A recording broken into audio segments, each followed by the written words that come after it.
Alors, Monsieur Reeves, bonjour. Vous venez de donner une conférence dans le cadre de la Journée internationale de la biodiversité, une conférence sur le thème de la biodiversité.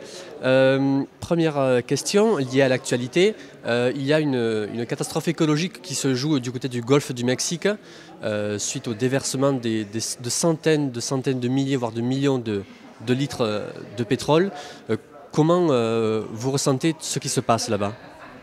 Bon, je crois que la chose importante, ce sera de déterminer quelle est la cause de l'accident. Et de cette façon, on pourra en tirer des leçons. Il s'est passé quelque chose. À ma connaissance, on n'a pas identifié la cause, mais c'est arrivé. Ça veut dire que ça pourra se reproduire encore. Donc, ce qui importe, c'est de savoir quelle est la cause et de corriger pour que ça ne recommence pas.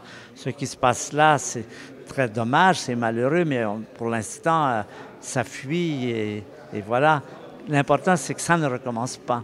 Et donc, d'identifier la cause me paraît être l'élément fondamental. Jusqu'ici, je n'ai rien vu de très convaincant sur cette identification.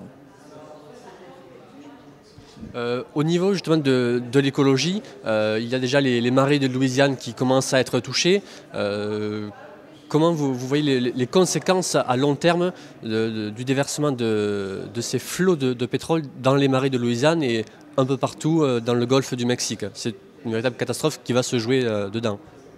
On a d'autres exemples, bien sûr. Il y avait le Torrey Canyon qui, 20 ans plus tard, a encore des effets. Évidemment, les échelles de temps de la nature ne sont pas les nôtres.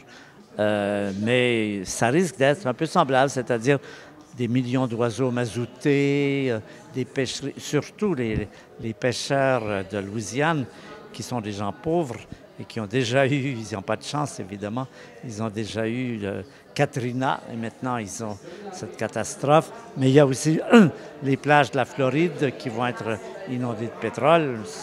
On peut voir un peu ce qui va se passer simplement par l'expérience de ce que nous avons, de ce qui s'est passé dans des cas analogues. Vous disiez dans votre conférence que l'homme était la plus grande menace de la nature.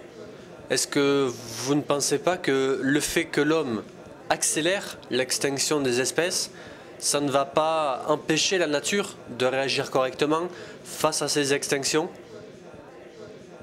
Bon, ce qu'on sait, c'est que la vie est très robuste et que la vie en a vu d'autres, qu'il y a eu des incidents dans le passé de la Terre, des perturbations beaucoup plus graves, que la vie s'en est tirée. La preuve, c'est que nous sommes là. Mais ce qui est en question pour nous, ce n'est pas la vie elle-même, c'est l'avenir des êtres humains, c'est-à-dire de nos enfants et de nos petits-enfants. Et là, personne ne peut prévoir. Nous sommes menacés par une cause que nous avons provoquée, cette extinction, cette 6e extinction. Et notre travail, notre but, c'est d'essayer que l'humanité ne s'élimine pas elle-même par son activité. Est-il possible que l'homme détruise toute la faune et la flore, survive malgré tout, et que la Terre devienne une gigantesque planète-cité, comme le décrivait si bien Isaac Asimov dans ses écrits? Je crois que nous sommes tous dépendants, directement dépendants du bien-être de la nature, les plantes et les animaux. Nous formons un immense écosystème dans lequel nous sommes tous reliés et que la disparition de ces êtres vivants amènerait plus ou moins fatalement la nôtre aussi. Et nous sommes une des espèces les plus fragiles d'ailleurs. C'est clair que les fourmis vont s'en tirer beaucoup mieux que nous.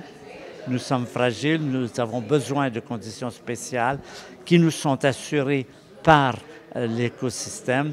Si nous les perdons, nous aurons de fortes chances d'être éliminés. Pour conclure, quel conseil vous donneriez à tous les gens qui nous écoutent pour que cette terre perdure encore longtemps? C'est un peu justement de répandre, faire connaître ce message. Nous sommes en danger. Les décisions qui se prennent aujourd'hui vont influencer l'avenir de la planète pendant longtemps et en particulier de mettre la pression sur les hommes politiques qui déjà se réveillent. Il y a un éveil un peu partout. Est-ce assez rapide? Est-ce suffisant? On ne le sait pas, mais il faut faire comme s'il y avait de l'espoir.